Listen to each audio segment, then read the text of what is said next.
गोविंद बोलो बोलो राधे गोविंद बोलो राधे गोविंद बोलो राधे गोविंद बोलो राधे गोविंद बोलो राधे गोविंद बोलो राधे गोविंद बोलो राधे गोविंद। पर्व, व्रत, त्योहार, यही तो भारतीय परंपरा को समृद्ध बनाते हैं।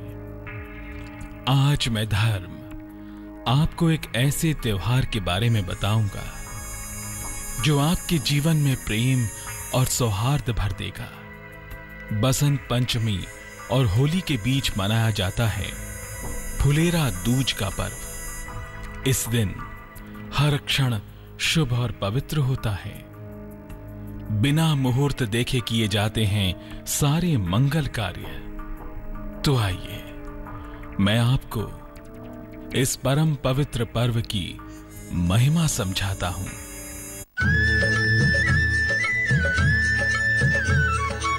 फागुन महीने का सबसे पावन पर्व, राधे कृष्ण की उपासना का मनभावन पर्व। होली से पहले ही बिखरेंगे प्रेम के रंग। फुलेरा दूज पर होगा प्रेम और भक्ति का संगम। फुलेरा दूज का त्योहार बसंत पंचमी और होली के बीच फागुन में मनाया जाता है। ज्योतिष के जानकारों की माने तो फुलेरा दूज पूरी तरह दोष मुक्त दिन है। इस दिन का हर क्षण शुभ होता है, इसलिए कोई भी शुभ काम करने से पहले मुहूर्त देखने की जरूरत नहीं होती। इस दिन के किसी भी समय में शुभ कार्य किया जा सकता है। तो आइए जानते हैं कि किन बातों के लिए महत्वपूर्ण है फुलेरा दूज का त्योहार। फुलेरा दूज मुख्य रूप से बसंत ऋतु से जुड़ा त्योहार है। वैवाहिक जीवन और प्रेम संबंधों को अच्छा बनाने के लिए ये त्योहार मनाया जाता है। फुलेरा दूज भी वर्ष का अबूझ मुहूर्त है। इस दिन कोई भी शुभ कार्य कर सकते हैं। फुलेरा दूज में मुख्य रूप से श्री राधा कृष्ण की पूजा की जाती है। जिनकी कुंडली में प्रेम का अभाव हो, उन्हें इस दिन राधे कृष्ण की पूजा करनी चाहिए। वैवाहिक जीवन की समस्याएं दूर करने के लिए भी इस दिन पूजा की जाती है। ज्योतिष के जानकारों की माने तो अगर आप कोई नया काम शुरू करना चाहते हैं तो फुलेरा दूज का दिन इसके लिए सबसे उत्तम होगा, क्योंकि इस दिन में साक्षात श्री कृष्ण का अंश होता है। जो भक्त प्रेम और भक्ति से राधे कृष्ण की उपासना करते हैं, उनके जीवन में प्रेम और खुशियां बरसाते हैं श्री कृष्ण। तो आइए जानते हैं कि फुलेरा दूज का त्योहार मनाने की सही विधि क्या है। शाम को स्नान करके पूरा श्रृंगार करें। राधा कृष्ण को सुगंधित फूलों से सजाएं। राधा कृष्ण को सुगंध और अबीर गुलाल भी अर्पित कर सकते हैं। प्रसाद में सफेद मिठाई, पंचामृत और मिश्री अर्पित करें। इसके बाद मधुराष्टक या राधा कृपा कटाक्ष का पाठ करें।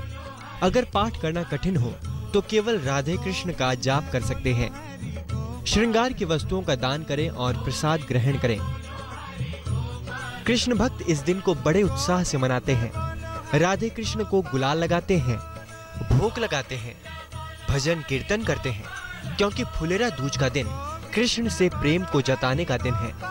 इस दिन भक्त कान्हा पर जितना प्रेम बरसाते हैं, उतना ही प्रेम कान्हा भी अपने भक्तों पर लुटाते हैं। ज्योतिष के जानकारों की माने तो इस दिन आप अपने जीवन साथी के साथ मतभेद दूर करने के उपाय भी कर सकते हैं।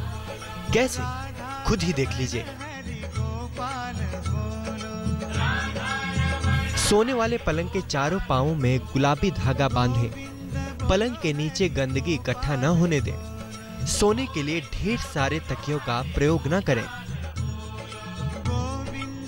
तो देखा आपने, फुलेरा दूज पर राधे कृष्ण की उपासना आपके जीवन को कितना सुंदर और प्रेम पूर्ण बना सकती है।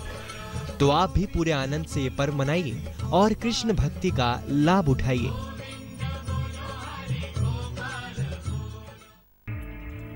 मुझसे जुड़ी मान्यताओं में फुलेरा दूज का दिन पूरी तरह दोष मुक्त और शुभ बताया जाता है।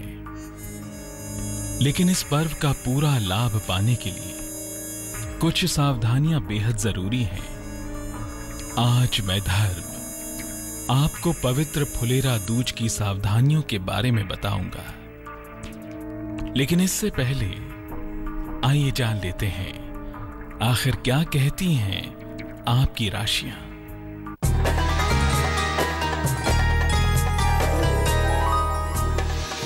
मेष, धन की स्थिति अच्छी बनी रहेगी। संतान पक्ष की चिंता दूर होगी। नौकरी में समस्या या थोड़ी बाधा उत्पन्न हो सकती है। शुभ रंग फिरोजी। भाग्य प्रतिशत 65।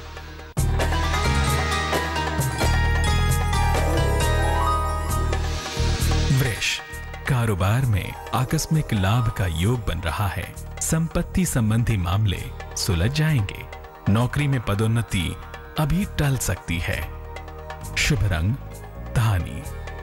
भाग्य प्रतिशत 73।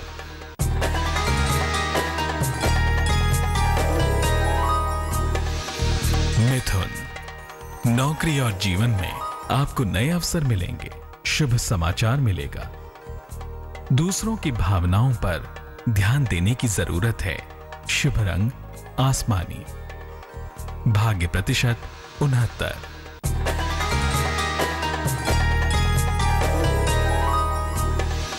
कर्क, अविवाहितों के विवाह संबंधी मामले अब सुलझेंगे। परिवार और प्रेम के मामलों में सफलता मिलेगी। फिलहाल नौकरी में परिवर्तन का कोई विचार हो तो उसे टालना उचित है। शुभ रंग चांदी जैसा रंग। भाग्य प्रतिशत 92।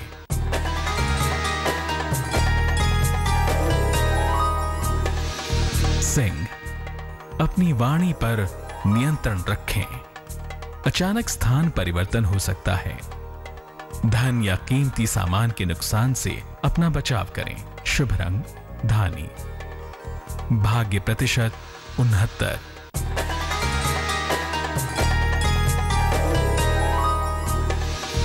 कन्या, पुराना डूबा हुआ धन मिलेगा।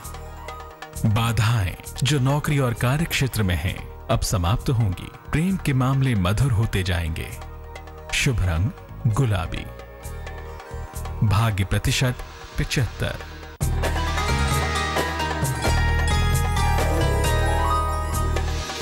तुला, विवाह तय होने का योग है।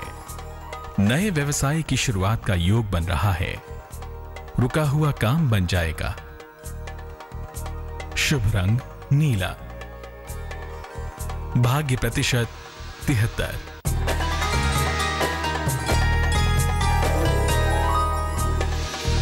वृश्चिक, किसी प्रियजन से मुलाकात होगी। सेहत अच्छी बनी रहेगी। आर्थिक स्थिति में भी सुधार दिखाई दे रहा है। शुभ रंग लाल। भाग्य प्रतिशत 82।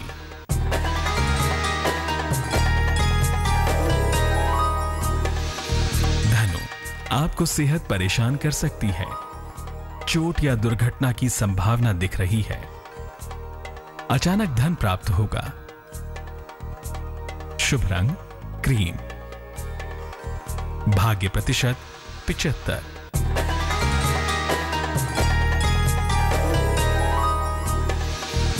मकर, जीवन में सफलता का नया मौका मिलेगा। शिक्षा प्रतियोगिता में अनुकूल परिणाम मिलेंगे। संतान प्राप्ति का योग बन रहा है। शुभ रंग सुनहरा। भाग्य प्रतिशत 82।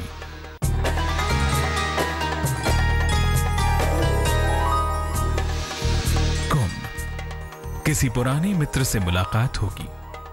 कारोबार या नौकरी में परिवर्तन का योग है। समस्याओं में कोई महिला मददगार होगी। शुभ रंग आसमानी। भाग्य प्रतिशत 69।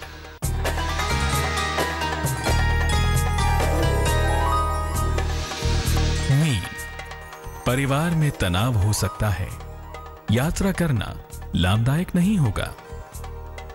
शाम तक चीजें सुलझ जाएंगी। शुभ रंग सफेद। भाग्य प्रतिशत 76।